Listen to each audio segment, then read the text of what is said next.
सबैले नमस्कार। आज म तपाईहरु समक्ष शासनका अवधारणा, पक्ष र विशेषता सन्दर्भमा प्रस्तुत गर्ने प्रयास गरिरहेको छु।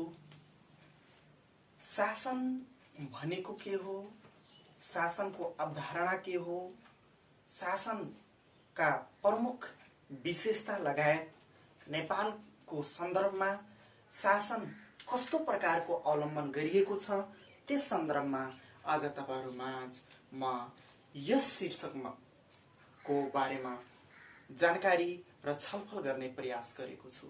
सर्वप्रथम पहिला शासन के हो, शासनको अवधारणा के हो, यस सन्दर्भमा बुझ्नको लागि प्राचीन समयमा व्यक्ति बीच बसोबास हुँदाहुँदै समाज निर्माण हुन गयो र समाजमा जनसंख्याको चाप, जनसंख्याको स्वरूप र आकारमा भएको परिवर्तनले सम्पूर्ण सामाजिक, आर्थिक र शान्ति सुव्यवस्थाका गतिविधिहरूलाई नियन्त्रण र सन्तुलन गर्न गाह्रो भएको हुनाले विश्वमा विभिन्न परिस्थितिमा विभिन्न स्तरका चाहिँ शासन प्रणालीहरू अवलम्बन गर्दै आज हामी 21औं शताब्दीमा आइपुगेका छौं। तसर्थ शासन प्राचीन समयमा शासन भनेको नियन्त्रण गर्नु, निर्देशन गर्नु, चलाउनु अथवा जनतालाई आफूप्रति वफादार बनाउनु भन्ने परम्परागत अवधारणा थियो र यसले शासकलाई जनताहरू धेरै चाहिँ तिनीहरूकै कुरा मान्नै पर्छ, तिनीहरूले भनेकै कुरा चाहिँ गर्नुपर्छ र तिनीहरूको विरुद्धमा कोही गयो भने विभिन्न प्रकारका आर्थिक तथा शारीरिक दण्डहरू दिने व्यवस्था थियो। शासकले भनेका कुरा शासकको व्यक्तिगत स्वार्थमा निहित प्राचीन कालका शासन व्यवस्था थियो। तर विश्वमा भएका विभिन्न परिवर्तन, विश्वमा भएका विभिन्न क्रान्तिले गर्दा आज हामी स्वतन्त्रताको स्तरमा शासन महसुस गरिरहेका छौं र शासनको शाब्दिक अर्थतिर जाने हो भने शासन गभर्नेन्स, शासनले अंग्रेजीमा गभर्नेन्स भन्छन् र गभर्नेन्सबाट चाहिँ ल्याटिन वर्ड्स कुवर्नो आएको हो। कुवर्नो चाहिँ ल्याटिन वर्डबाट आएको हो जसको अर्थ हुन्छ टु स्टियर अथवा चलाउनु, नियन्त्रण गर्नु अथवा देशलाई आफ्नो बसमा सञ्चालन गर्नु भन्ने बुझिन्थ्यो। अब हामीले शासनको वास्तविक परिभाषातिर बुझ्ने हो भने कुनै पनि देशको सरकारले त्यस देशको जनताको लागि गरिने नियमित, आकस्मिक र विकासात्मक गतिविधिहरूको समग्रतालाई नै शासन भनेर बुझिन्छ र शासन जहिले पनि राज्य र नागरिकहरू बीच सम्बन्ध स्थापित गर्ने एउटा संयन्त्रको रूपमा रहेको हुन्छ र शासनले चाहिँ नीति नियमहरूलाई चन्द्र धरातलमा व्यवहारिक रूपमा चाहिँ कार्यान्वयन गराउनको लागि यसले चाहिँ आफ्नो महत्वपूर्ण भूमिका खेलेको हुन्छ। अब शासनको चाहिँ अझ हामी विस्तृतमा कुरा गरौं। शासनलाई गभर्नेन्स भन्छन्। शासन भनेको गभर्नेन्स,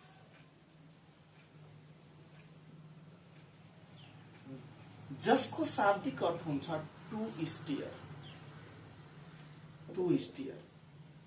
चलाउनु, सञ्चालन गर्नु, यसको शाब्दिक अर्थ हो। अर्थात् शासनलाई इंग्लिशमा गभर्नेन्स भनिन्छ र गभर्नेन्स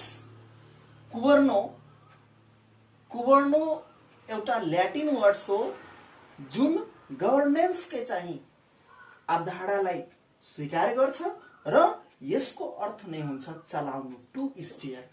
परम्परागत रूपले भन्ने हो भने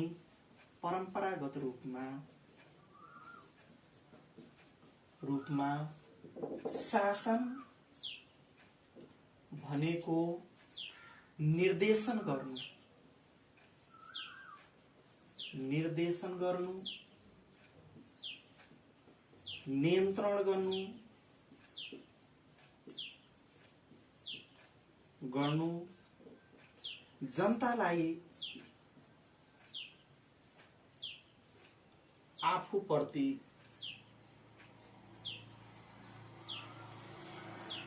वफादार बनाउनु भनेर बुझिन्थ्यो।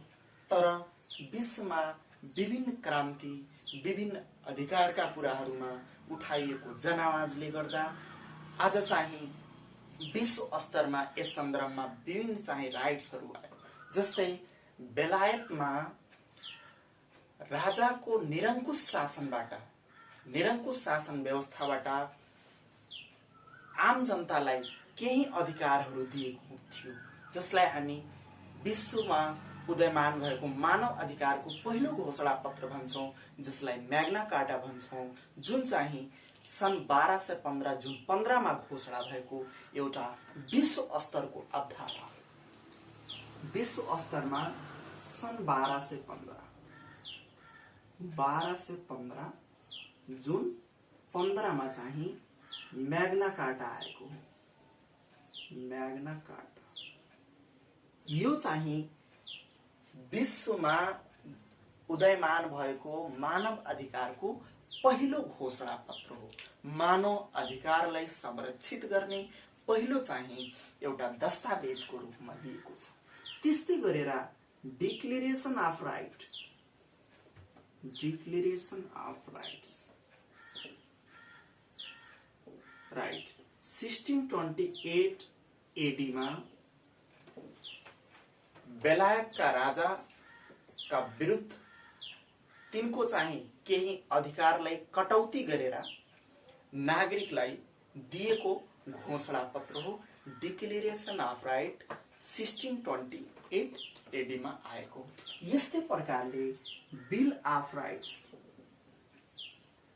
बिल अफ राइट्स 1688 एडी मा, ध्यान दिनु होला, 1688 एडी मा यो बेलायतको राजामा रहेको सम्पूर्ण शक्तिलाई सांसदले आफ्नो अनुसार प्रयोग गर्ने चाहिँ अवधारणाको रूपमा बिल अफ राइट्स ल्याएको हो। अब हामीले एकचोटि पुनः चाहिँ यसलाई हेरौं। 1215 जुन 15 मा म्याग्ना कार्टा आयो, मानव अधिकारको पहिलो घोषणा पत्र। त्यसपछि डिक्लेरेसन अफ राइट 1628 एडी मा आयो। त्यस्तै गरेर बिल अफ राइट 1688 एडी मा आयो। यी सबै चाहिँ विश्वमा मानव अधिकार, आम जनतालाई शासन पद्धतिमा लग्ने र लैजाने कोसिस गरिएका यी घोषणा पत्रहरू हुन्। अब हामीले शासनका मुख्य परिभाषा के हो, शासन भनेको के हो, शासन के कुरालाई प्रतिबिम्बित गर्छ, यस सन्दर्भमा मैले चर्चा गरिरहेको छु। शासन भनेको कुनै पनि देशको सरकारले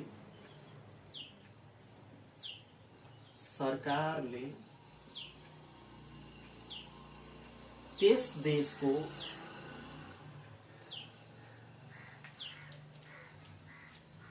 नागरिकको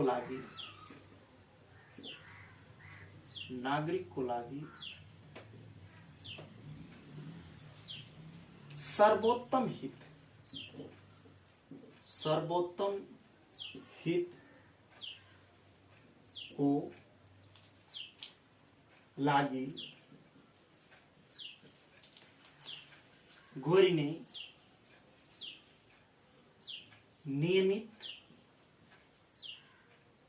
नियमित आकस्मिक र विकासात्मक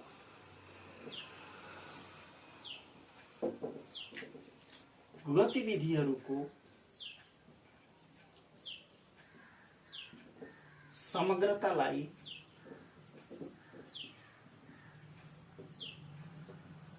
शासन भनिन्छ।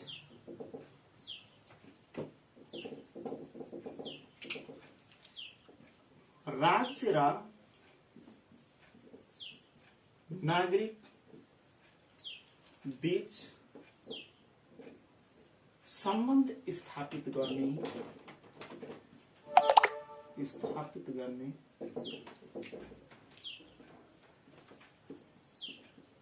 संयन्त्रको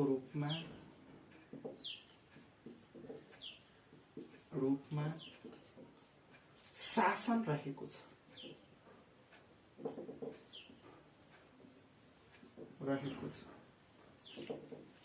यसले मानव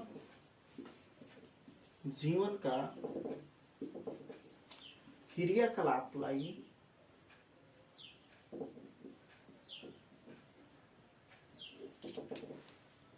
व्यवस्थित र नियन्त्रित गर्छ।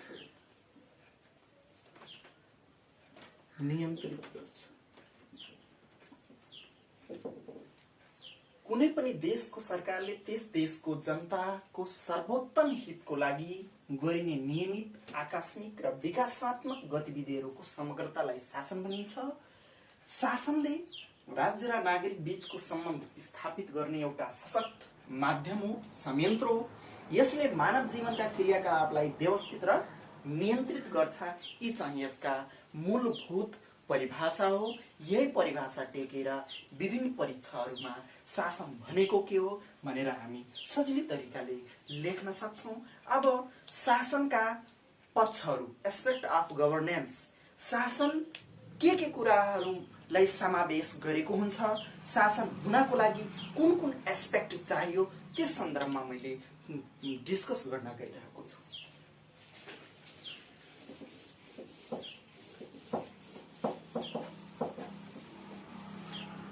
शासनका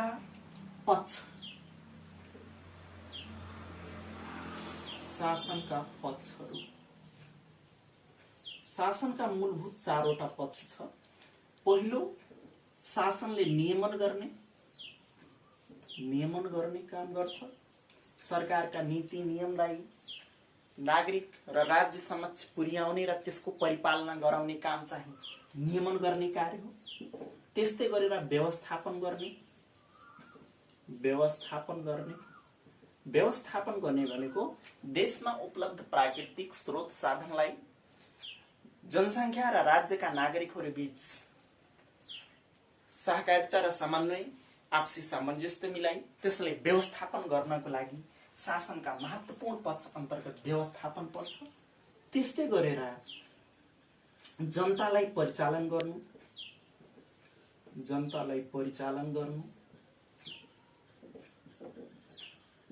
शासन सञ्चालन गर्ने क्रममा राज्यका प्रत्येक निकायमा विभिन्न अङ्गहरूमा सहभागितामूलक प्रक्रियाबाट चाहिँ शासन चाहिँ गराउने प्रयास गरिरहेको हुन्छ।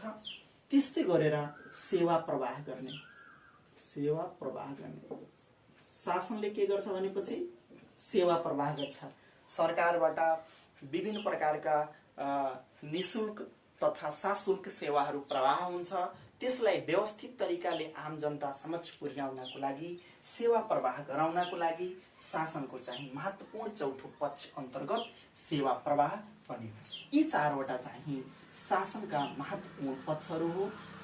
परीक्षामा यदि सोध्यो भने शासनका पक्षहरू उल्लेख गर्नुहोस् भनेपछि यी चारवटा महत्त्वपूर्ण पक्षहरू जोडेर तपाईले सजिलैसित लेख्न सक्नुहुन्छ। नियमन गर्ने, व्यवस्थापन गर्ने, जनतालाई परिचालन गर्ने, सेवा प्रवाह गर्ने। जनतालाई परिचालन गर्ने भनेको जनतालाई केन्द्रबिन्दुमा राखेर शासन सञ्चालन गर्ने भन्ने अवधारणा यसले चाहिँ इङ्गित गर्छ। अब शासनका विशेषता, शासनमा के कस्ता गुण हुन्छ, शासन हुनको लागि के कस्ता छवि हुन्छ, शासनमा भएका चाहिँ फिचर्स के हो, एउटा असल शासनको लागि हुनुपर्ने गुण के हो, त्यस सन्दर्भमा शासनका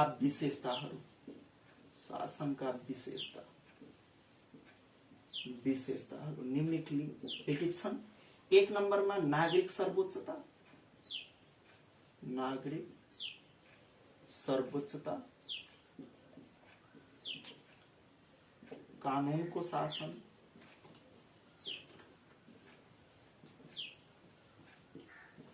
मानव अधिकार,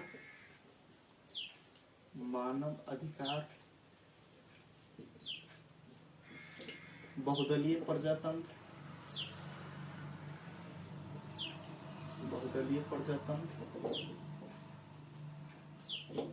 सहभागिता अथवा प्रतिनिधित्व प्रणाली,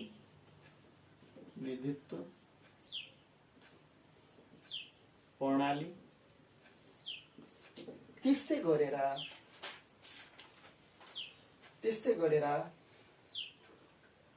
जनताको महत्व,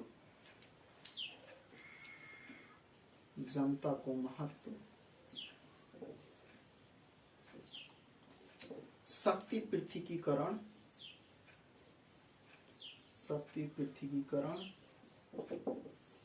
तथा संतुलन र नियन्त्रण,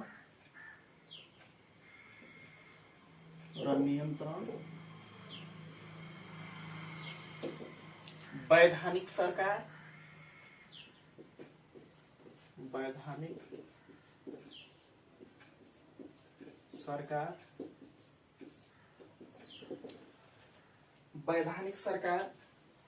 बहुपक्षीय संबंध,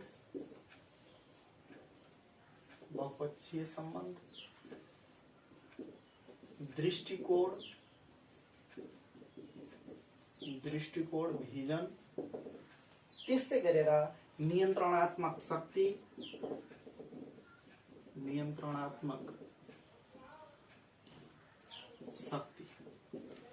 शासनमा हुनुपर्ने अन्तर्निहित गुणहरूमध्ये नागरिक सर्वोच्चता, कानूनको शासन, मानव अधिकार, बहुदलीय प्रजातन्त्र, प्रतिनिधित्व प्रणाली, जनताको महत्व, शक्ति पृथकीकरण तथा सन्तुलन र नियन्त्रण, वैधानिक सरकार, बहुपक्षीय सम्बन्ध, दृष्टिकोण र नियन्त्रण र शक्ति, यी चाहिँ शासनका प्रमुख विशेषताहरू हुन्। शासनमा हुनुपर्ने अन्तर्निहित छविहरू हुन्। यही चाहिँ मूलभूत विशेषताहरू टेकेर एउटा असल शासन देशमा सञ्चालन भइरहेको हुन्छ। सरकारले यी चाहिँ मूलभूत पक्षहरूलाई, मूलभूत गुणहरूलाई अवलम्बन गरेर सञ्चालन गर्ने प्रयास गरिरहेको हुन्छ। अब अहिले विश्वमा उदयमान भएका नवीनतम चिन्तनहरू, शासन अहिले 21औं शताब्दीमा आइपुग्दा व्यवस्थित असल शासन हुनको लागि कस्ता कस्ता दृष्टिकोणहरू, कस्ता कस्ता नयाँ चिन्तनहरू आएको छ, त्यस सन्दर्भमा मैले छलफल गर्न गइरहेको छु।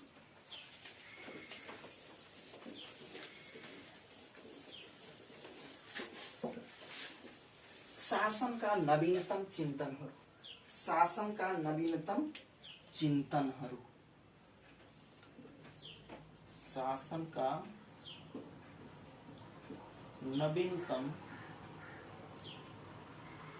चिन्तनहरू, नयाँ न्यू ट्रेन्ड्स अफ गभर्नेन्स। पहिलोमा छ उत्तरदायी शासनको रूपमा अहिले छ उत्तरदायी शासन। अहिलेको शासन भनेको कस्तो हुनु पर्यो भने उत्तरदायी शासन। सरकार चाहिँ जनताप्रति उत्तरदायी हुनु पर्यो। जनताका इच्छा, माग, आवश्यकता बमोजिम शासन सञ्चालन हुनुपर्छ भन्ने मान्यता यो चाहिँ राख्छ। त्यस्तै प्रकारले पारदर्शी र खुला शासन,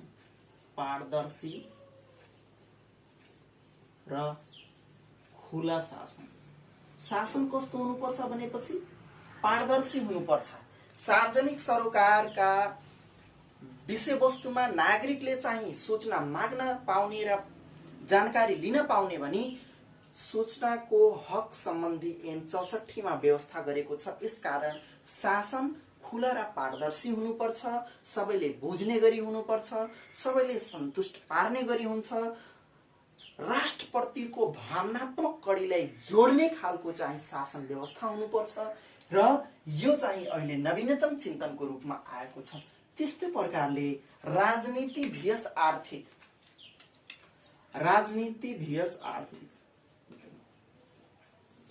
VS आर्थिक। देशमा उपलब्ध स्रोत साधनहरूलाई राजनीति र आर्थिक बीच सन्तुलन कायम गर्ने गरी चाहिँ शासन प्रणाली हुनुपर्छ। यस्तै गरेर बहुस्तरीय शासन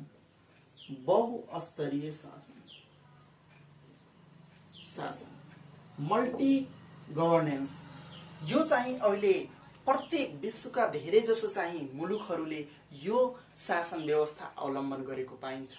बहुस्तरीय शासन भनेको कुनै पनि देशको सरकारले नीति तथा नियमहरूलाई आफै मात्र चाहिँ सञ्चालन गर्न सक्दैन। यसले विभिन्न एजेन्ट्सहरू मार्फत नीति तथा कार्यक्रमलाई व्यवहारिकता ल्याउने प्रयास गरिरहेको हुन्छ।